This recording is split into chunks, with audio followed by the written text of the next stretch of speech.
Vision. Ito po ba yung nakikita natin sa Boracay?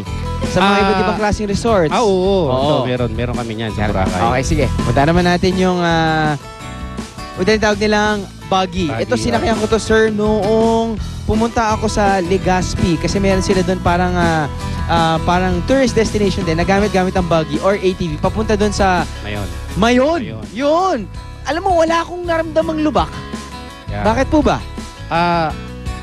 Yung sa Legazpi, sa amin din galing yun. Okay. Sa amin din yung galing. Ito rin yung model na rin. Ito yung right model na yun. And kasi ito, medyo yung suspension niya parang kotse na. Kotse? So, independent na yung mga suspension niya. So, pag dinaan mo yan sa lubak, talagang medyo mas maganda yung response ng shock. Okay. So, ang edge nito, yung shock absorbers niya. 150cc buggy. 150cc rin naman to. Okay. Puntaan naman natin tong, balik ulit tayo sa ATV, sir, no? Ito parang nakikita ko medyo malaki. Malaki rin ang kaha. Gano'ng kalaki po ang makina nito? So ito, dahil sa malaki kaha niya, of course, yung kanyang displacement malaki rin. 300cc siya. 300cc? 300cc. Maximum speed po nun, sir? Ito, tumatakbo na ng 100 yan. 100 na? 100. So, talagang kahit dalawa kayo, pwede. So, maglulan ka rito, maglulan ka sa likod, pwede. Kahit. Question, sir.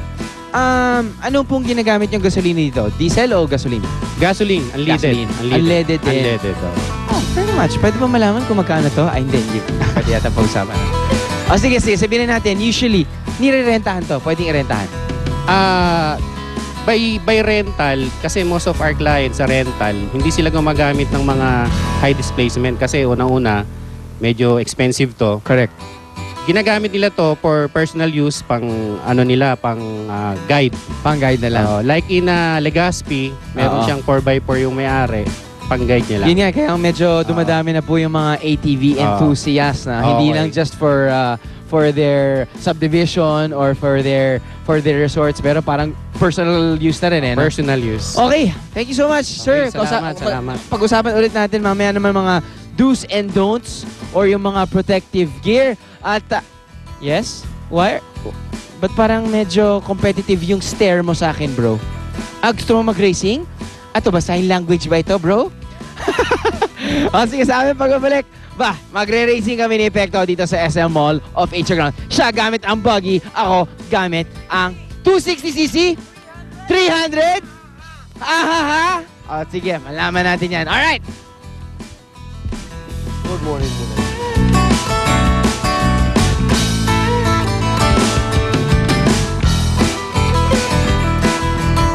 Hi, good morning, Lynn. Good morning. Ang saya talaga ng ATV, no? Grabe. Kakaingit naman dun. Pero yun mo, Arn, isa pang masayang gawin talaga pag summer ay ang pagsiswimming, especially pagkasama ang inyong mga anak, yung mga chikiting, masaya yan. Pero syempre, dapat doble alerto po tayo para iwas tayo sa disgrasya. Lalo na yung hindi pa masyadong marunong mag-swimming. Kaya heto ang expert advice ng mga taga Belt Nostada Swimming School. Nakasama ngayon nila Susan at Monica dyan sa Celebrity Sports Plaza. That's right. Susan, magsiswimming ka ba?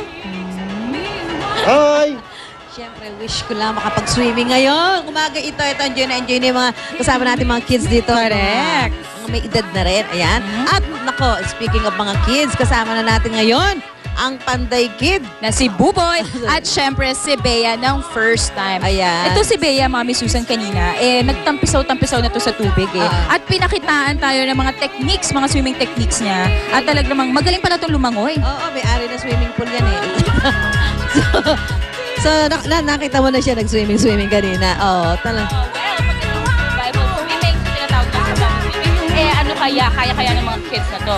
Ayan, yun na. Yes. Si Bea ba yun? Yes, si Bea yung kanina. Ang bilis naman ng swimming niya. Si Buboy, mukhang enjoy na enjoy, Buboy. Yes, nagtatampisaw. So, kumustahin natin sila, Mami Susan? Buboy, Kids! Marunong ka lumangoy. Apa, marunong po ako pero gusto ko po matuto ng survival swimming.